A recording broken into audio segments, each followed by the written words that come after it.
adanya perjanjian Renville, adanya agresi militer Belanda satu, yang dimana tindakan Belanda ini telah melanggar perjanjian Linggardetik. Sehingga PBB turun tangan untuk mendamaikan antara Belanda dengan Indonesia dengan berbentuk KTF. KTF adalah Komisi Tiga Negara yang mencetuskan adanya perjanjian Renville. Saya akan menjelaskan dampak perjanjian Renville bagi Indonesia dan bagi Belanda. Bagi Indonesia, yang pertama, Indonesia terpaksa menyetujui dibentuknya RIS melalui masa peralihan. 2. Indonesia kehilangan sebagian daerah kekuasaannya karena garis Van Mook terpaksa harus diambil Belanda. Yang ketiga, wilayah Republik Indonesia makin sempit dan dikurung oleh daerah-daerah kekuasaan Belanda. Lalu, dampak bagi Belanda adalah 1. Berdaulat penuh atas seluruh wilayah Indonesia sampai Republik Indonesia Serikat terbentuk. Yang kedua, wilayah yang dikuasai Belanda pada agresi militer pertama menjadi wilayah penduduk Belanda. Kenapa dinamakan dengan perundingan Renville? Karena perundingan tersebut diadakan di sebuah kapal yang bernama Renville. Sekian, terima kasih. Kami di sini akan mereview hasil dari konferensi meja bundar. Konferensi meja bundar adalah sebuah pertemuan antara pemerintah Republik Indonesia dan pemerintah Belanda yang dilaksanakan di Den Haag, Belanda dari 23 Agustus 1949 sampai hingga 2 November 1949. Adapun hasil konferensi meja bundar adalah 1. Belanda mengakui kedaulatan kepada Republik Indonesia Serikat pada akhir bulan Desember 1949. 2. Belanda mengenai Irian Barat penyelesaiannya ditunda 1 tahun setelah pengakuan kedaulatannya. 3. Antara RIS dan Kerajaan Belanda akan diadakan hubungan bumi Indonesia Belanda yang diakui oleh Ratu Belanda. 4. Segera akan dilakukan penarikan mundur seluruh tentara Belanda. 5. Pembentukan Angkatan Perang RIS atau APRIS dengan TNI sebagai intinya.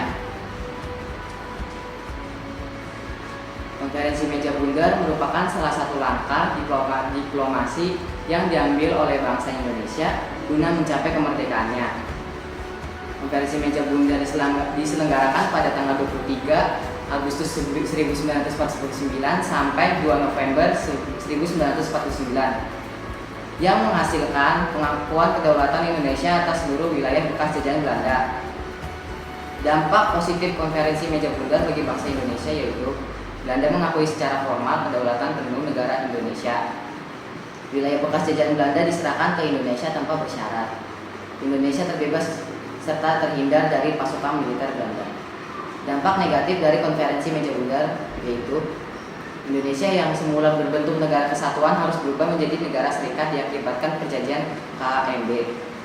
Indonesia mengalami beban ekonomi dan keuangan sebab seluruh hutang Belanda ditanggung oleh Indonesia. Tertundanya hak kepemilikan wilayah Papua Barat. Sekian dari kami. Terima kasih. Saya di sini akan mereview tentang perjanjian Rumdoyan dan saya akan mereview perjanjian Linggardetik. Perjanjian Rumdoyan adalah sebuah perjanjian antara Indonesia dengan Belanda yang dimulai pada tanggal 14 April 1945 dan akhirnya ditandatangani pada tanggal 7 Mei 1949 di Hotel Desa Indes, Jakarta. Namanya diambil dari kedua pemimpin legasi Muhammad Rum dan Herman van Rooyen. Latar belakang perjanjian Rumdoyan.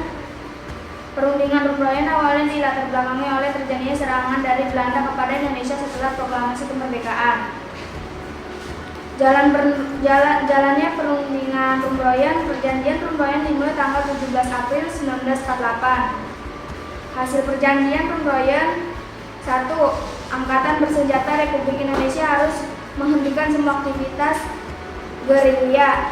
2. Pemerintah Republik Indonesia akan menghadiri konferensi meja bundar KMB. 3. Kembalinya pemerintah Republik Indonesia ke kota Yogyakarta. Dampak perjanjian Rumdoyan. Terdapat banyak dampak perjanjian Rumdoyan pada keadaan di Indonesia. Isi perjanjian Rumdoyan: termasuk pembebasan tahanan politik sehingga Soekarno dan Hatta kembali ke Yogyakarta setelah diasingkan. Selanjutnya Perjanjian Linggarjati. Perjanjian Linggarjati atau kadang juga disebut Linggarjati. Perundingan antara Indonesia dan Belanda di Linggarjati, Jawa Barat yang menghasilkan persetujuan mengenai status kemerdekaan Republik Indonesia. Hasil perundingan ditandatangani di Istana Merdeka Jakarta pada 15 November 1946. Secara sah oleh kedua negara pada tanggal 25 Maret 1947.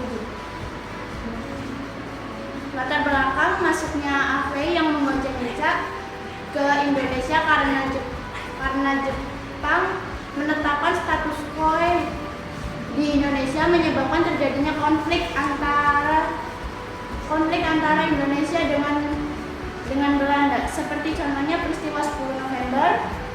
Selain itu, pemerintahan Inggris juga menjadi penanggung jawab untuk menyelesaikan konflik militer di Asia. Hasil perundingan tersebut menghasilkan 17 pasal, antara lain berisi 1. Belanda mengakui secara de facto wilayah Republik Indonesia, yaitu Jawa, Sumatera, dan Madura. Belanda harus meninggalkan wilayah ini paling lambat tanggal 1 Januari 1949. Sekian dari kami.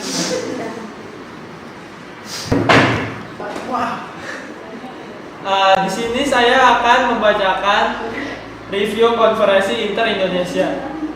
Konferensi Inter-Indonesia adalah sebuah perundingan yang terjadi antara pihak Indonesia dengan negara-negara boneka Belanda. Konferensi Inter-Indonesia ini berlangsung di Yogyakarta pada diadakan 2 periode.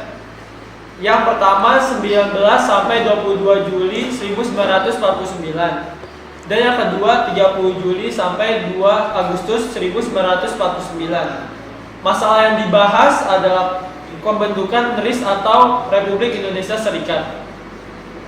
Dampaknya adalah pembentukan Republik Indonesia Serikat berdasarkan demokrasi dan federalisme. RIS dikepalai seorang presiden dan menteri-menteri yang membantunya. Dan ada juga pembentukan Angkatan Perang RIS.